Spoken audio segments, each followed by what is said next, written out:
ঐক্যবদ্ধভাবে কাজ করতে হবে। আমাদের আহ্বান থাকবে অবিলম্বে এই অন্তর্বর্তীকালীন সরকার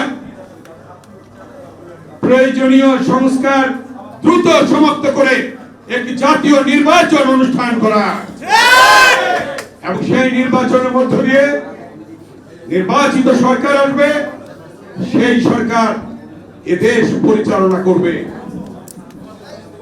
আপনাদের মনে আছে এ দেশ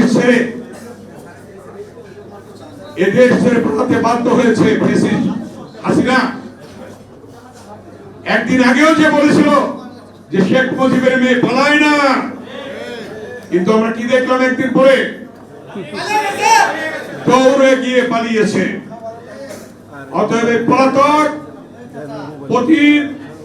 স্বৈরাচার প্রতিবেশী দেশে বসে ষড়যন্ত্র করছে, চক্রান্ত করছে।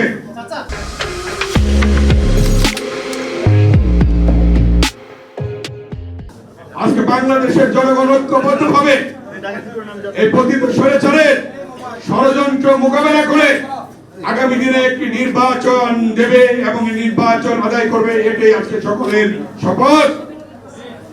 এবং চাকপাড়ে আলোচনা সভায় সকলকে ঐক্যবদ্ধ হয়ে সেই নির্বাচনের দাবিতে ঐক্যবদ্ধ হয়ে কাজ করার আহ্বান জানিয়ে আমি আমার বক্তব্য এখানে শেষ করছি।